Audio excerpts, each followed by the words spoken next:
Bonjour les enfants! Aujourd'hui, nous allons parler en art graphique d'un monsieur très spécial puisque c'est l'un de mes artistes préférés. Il est vraiment intéressant. C'est monsieur Jean Dubuffet, le petit monsieur que vous voyez là au milieu de ces énormes sculptures. Alors, Jean Dubuffet, c'était qui? C'était qui? Eh bien, c'était un artiste complet. Il était photographe, écrivain, sculpteur, architecte, peintre, dessinateur et il était aussi philosophe. En plus de tout ça, il inventait des concepts et il avait les yeux grands ouverts sur le monde. Et il était capable de faire des connexions entre toutes les choses. Donc il était vraiment super intéressant ce monsieur. Jean Dubuffet, il était sculpteur, comme vous pouvez le voir ici. Dans les années assez reculées pour moi c'était il n'y a pas si longtemps, mais pour vous ça fait très longtemps, parce que vous êtes beaucoup plus jeune, bien évidemment. Donc l'histoire, ça ne se déroule pas de la même façon. Eh bien, de 1901 à 1985, c'est-à-dire plus ou moins à l'époque de ma grand-mère, plus après la naissance de ma maman, c'est pour vous dire. C'était pas à l'époque des dinosaures, c'était pas à l'époque des Gaulois, ni à l'époque des Vikings, c'était beaucoup plus proche de nous. En fait, ça fait vraiment pas longtemps dans l'histoire. Pour vous, c'est quelque chose de très loin, mais ça fait vraiment pas longtemps dans l'histoire. Et donc presque pendant un siècle, ce monsieur a complètement révolutionné le monde de l'art, comme d'autres artistes bien évidemment. Il y a eu beaucoup de révolutions de l'art, il y en a toujours. On ne les voit pas tout le temps le jour même, mais ensuite on se rend compte à quel point c'était un gros boom, une explosion dans le monde de l'art. Ce monsieur a inventé, par exemple, conceptualisé, exprimé l'idée de l'art brut. L'art brut, qu'est-ce que c'est? L'art brut, eh bien, c'est l'art des personnes qui ne sont pas artistes. C'est l'art de la vie. C'est l'art de ceux qui ne sont pas professionnellement des artistes. Par exemple, l'art des enfants. L'art des personnes qui ont des maladies mentales. Par exemple, ce qu'on appelait à l'époque de Jean Dubuffet les fous. Eh bien, lui, ça l'intéressait. L'art des enfants, l'art des gens avec des maladies mentales, l'art des docteurs, lorsqu'ils écrivent un peu bizarrement, pour lui, c'était de l'art. L'art des personnes qui s'ennuient. Vous savez, quand on s'ennuie, parfois on prend un stylo et puis on commence à faire des petits traits, des petits dessins. Pour lui aussi, c'était de l'art. Mais aussi l'art, la toile d'araignée sur le bord de la fenêtre, ou alors les traces d'un chat sur le trottoir, ou tout simplement les formes des feuilles dans le parc. Tout était de l'art pour Jean Dubuffet. Tout dans la vie, chaque mouvement était de l'art. Chaque couleur était de l'art. C'était cela qui l'intéressait. L'art brut, c'est l'art sans réfléchir. L'art comme ça. Et donc, il faisait des sculptures et il était en même temps architecte, en même temps peintre et grand imaginatif. C'est ce qu'on peut voir par exemple dans une de ses créations ici. Regardez la taille de cette structure. Ce n'est même plus une sculpture, c'est une structure.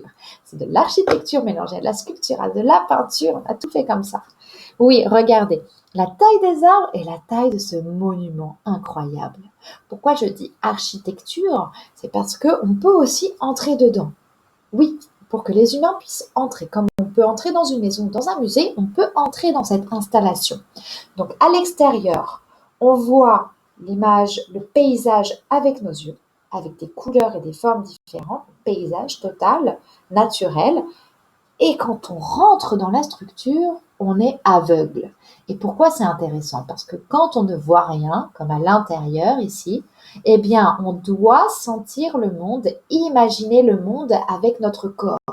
Qu'est-ce que j'entends? Qu'est-ce que je sens? Est-ce qu'il fait froid? Est-ce qu'il fait chaud au contraire? Est-ce que c'est dur ou est-ce que c'est mou? C'est une autre façon de voir le monde avec notre cerveau. Vous voyez, Jean Dubuffet, ça l'intéressait les paysages naturels et les paysages de la ville. Aussi les paysages qu'on peut voir avec les yeux et les paysages qu'on peut sentir, ou alors même les paysages à l'intérieur de notre tête, comme dans sa prochaine installation.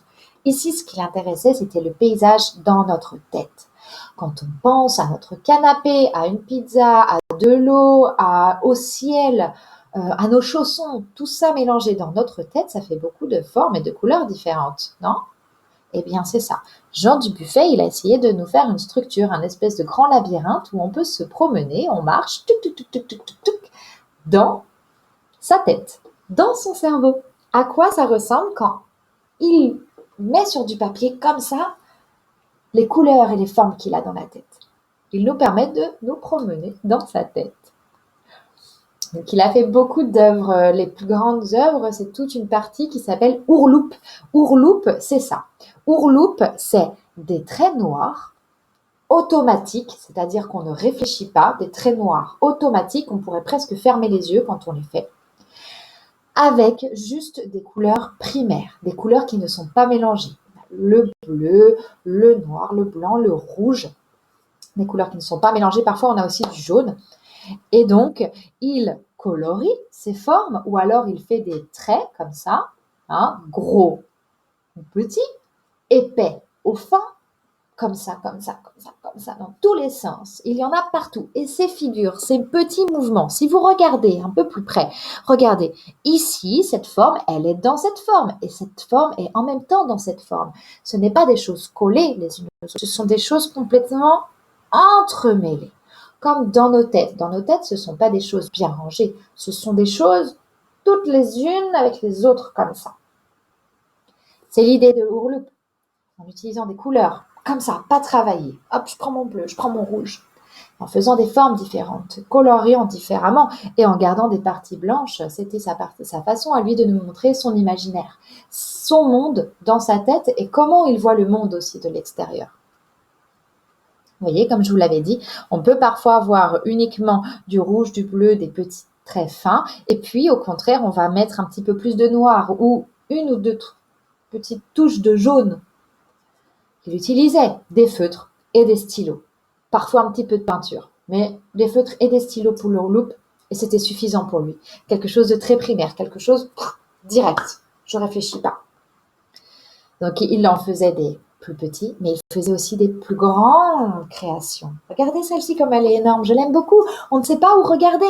Est-ce que je vais regarder ici? Qu'est-ce qui se passe? Quelle couleur? Quel mouvement? C'est très dynamique. C'est plutôt joyeux, je trouve, quand même. Et là, c'est un autoportrait. C'est lui. Et oui, Jean Dubuffet, il s'est dessiné lui-même avec son art à lui. Ces gros traits noirs et à l'intérieur, il fait des traits ou alors il hachure comme ça. Ou alors il appose de la couleur, c'est-à-dire qu'il colorie totalement certaines formes et il garde du blanc. Il avait cette technique. Donc, je commence par un gros trait noir et à l'intérieur, je vais continuer à faire des formes et je continue à faire des formes dans les formes avant de pouvoir mettre mes motifs, mettre mes traits, mes hachures dans ce sens, ce sens, ce sens, ou alors je colorie complètement. C'était un monsieur pas très grand, mais capable de faire des structures énormes. Peut-être que vous êtes allé au musée Georges Pompidou, hein, d'art moderne, d'art contemporain aussi. Donc, vous avez pu voir une énorme pièce. Il y a un énorme bloc. On peut se promener dans le jardin de Jean Dubuffet. Oui, dans ce musée, quand il y aura peut-être le déconfinement dans quelques mois, vous pourrez aller voir et dire « Je connais ça, c'est Jean Dubuffet et c'est son jardin à lui. » Comment il voit son jardin? C'est plutôt sympa, non? Donc, ce monsieur qui a vécu pendant longtemps, ce sculpteur, ce plasticien, c'est-à-dire qu'il fait des choses avec différents matériaux, ce sculpteur, cet architecte français, a vraiment bouleversé les idées d'un art très strict. Il faut bien réfléchir à la forme, la couleur et pourquoi et comment je fais. À quelque chose, je fais. L'action. L'art brut, c'est l'art de l'action directe. Voilà les enfants. Pour aujourd'hui, je vous ai proposé un petit peu une activité qui va mélanger nos vikings, donc rien à voir, hein, les vikings qui ont vécu au Moyen-Âge, et puis Jean Dubuffet, l'art de Jean Dubuffet de notre époque à nous.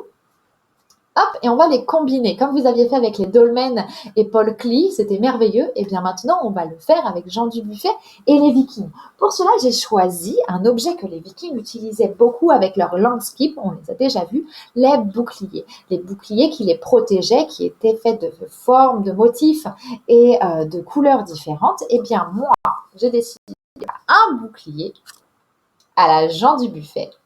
Donc, j'ai bien tracé mes traits et ensuite, j'ai pu mettre mes couleurs sans regarder. Automatique, les enfants, ne réfléchissez pas trop. Laissez votre main faire. D'accord? Bien sûr, on ne va pas faire sur toute la table. Hein. L'objectif, c'est pas de se faire par là, par là, par là. On reste dans le bouclier, mais à l'agent du buffet. Et ensuite, postez vos photos. Postez vos photos parce que c'est super intéressant de voir comme un bouclier et Jean Dubuffet, eh bien, ça va être très différent pour chaque enfant. On va pouvoir voir le jardin, ce qu'il y a dans la tête, votre imagination à chacun. Donc, aucun bouclier ne sera identique. Ensuite, on pourra les imprimer et décorer toute notre classe avec. Allez, on se retrouve bientôt. J'ai hâte de voir vos créations artistiques. À bientôt les enfants.